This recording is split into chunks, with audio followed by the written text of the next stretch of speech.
waktu yang tersisa, kita akan melaksanakan beberapa tindakan. Yang pertama, misalkan Amanda mengulang kembali pokok-pokok pembicaraan yang telah kita diskusikan kemarin.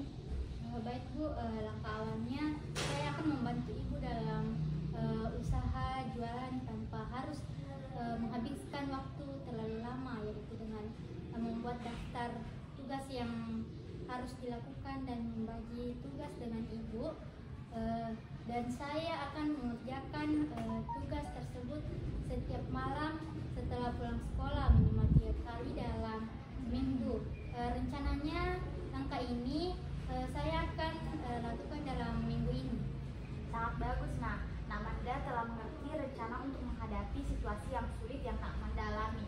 Nah, jadi bagaimana perasaan Nak Amanda saat ini? Saya merasa lega Ibu, karena saya sudah tahu langkah untuk menyelesaikannya. Alhamdulillah, semangat ya Nak. Semoga dengan rencana yang akan dilakukan dapat mengatasi masalah keterlambatan datang ke sekolah dan tetap menjaga ekonomi keluarga Nak Amanda. Nah, Amin Bu. oh iya, jadi Ibu punya tugas yang dapat Nak Amanda lakukan di rumah, yaitu Nak Amanda bisa membaca buku yang berjudul Manajemen Waktu yang Efektif oleh Brian Tracy. Buku ini memberikan tips praktis tentang cara mengelola waktu Nak Amanda dengan baik. Baik Bu, hal itu akan saya lakukan. Berhubung ini waktu yang kita miliki sudah habis, untuk hari ini kita akan mengakhiri sesi ini. Nah, sesi selanjutnya Ibu tunggu kedatangan Nak Amanda. Jadi untuk hari ini kita akan mengakhiri sesi ini. Baik Bu, terima kasih atas ini. Oke, berhubung waktunya sisa beberapa menit lagi, jadi Ibu akan mengakhiri sesi konseling kita pada hari ini. Baik Ibu. Untuk mengoptimalisasi sisa waktu yang kita miliki, Ibu mau kita melaksanakan beberapa tindakan. Yang pertama, bisakah Arifah menyajikan kembali inti dari diskusi kita sebelumnya?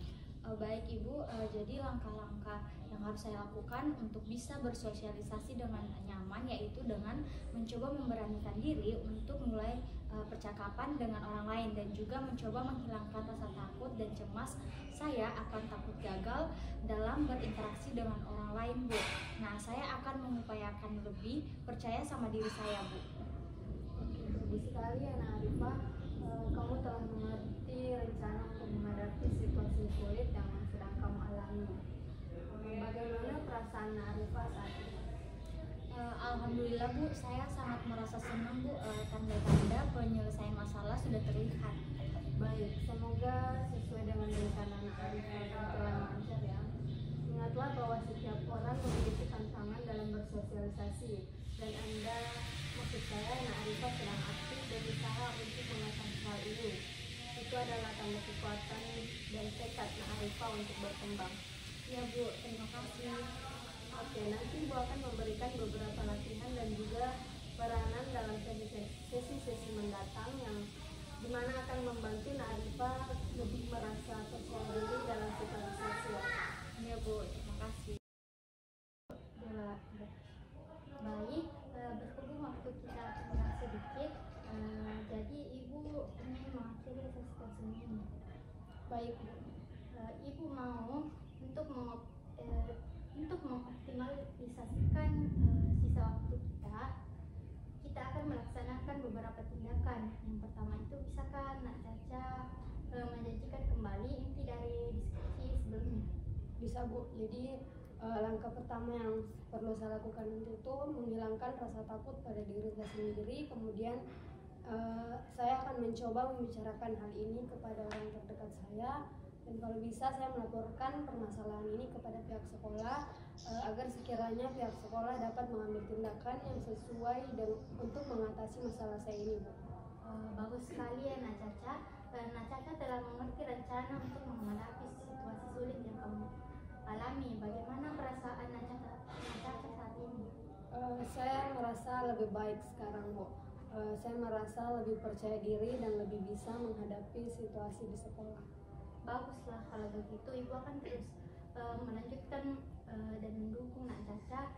Dan jika Nak Caca merasa perlu berbicara atau ada hal lain yang ingin Nak Caca diskusikan, jangan ragu untuk menghubungi Ibu.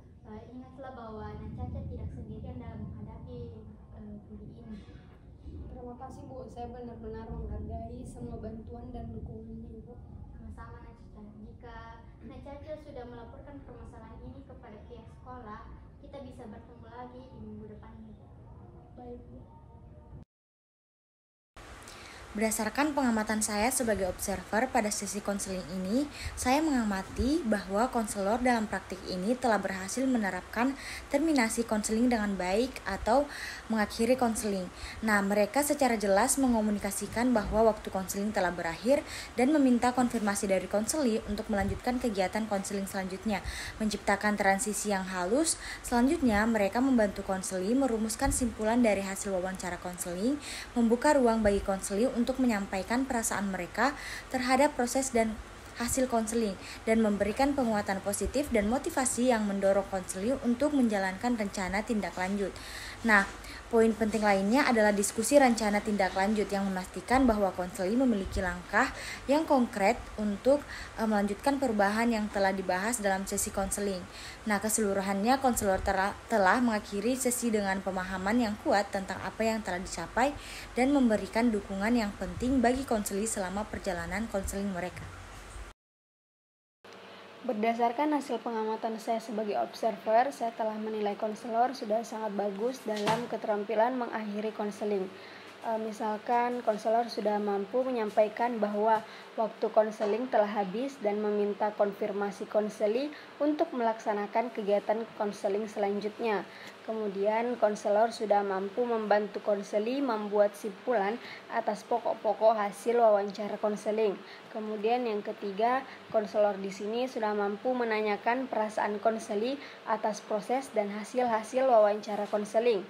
Dan yang keempat, konselor dapat memberikan penguatan positif dan juga motivasi kepada konseli untuk melaksanakan rencana lanjutan. Dan juga konselor sudah mampu mendiskusikan rencana tindak lanjut yang perlu dilakukan dengan konseli. Menurut pendapat saya dalam praktik video saat menjadi konselor, saya merasa telah menerapkan proses terminasi atau mengakhiri konseling dengan baik.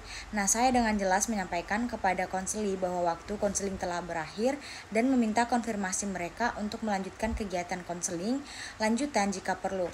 Nah, saya juga membantu konseli membuat simpulan dari hasil wawancara konseling yang memungkinkan mereka untuk merenungkan perkembangan dan pemahaman yang mereka peroleh. Nah, selanjutnya saya menanyakan perasaan konseli terhadap proses dan hasil konseling, menciptakan kesempatan bagi mereka untuk berbicara tentang pengalaman mereka.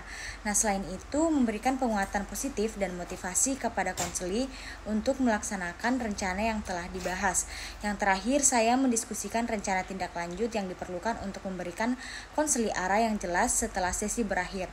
Nah, hal ini adalah langkah penting dalam menutup sesi konseling dengan baik dan memastikan bahwa konseli merasa didukung dalam perjalanan mereka menuju perubahan yang diinginkan.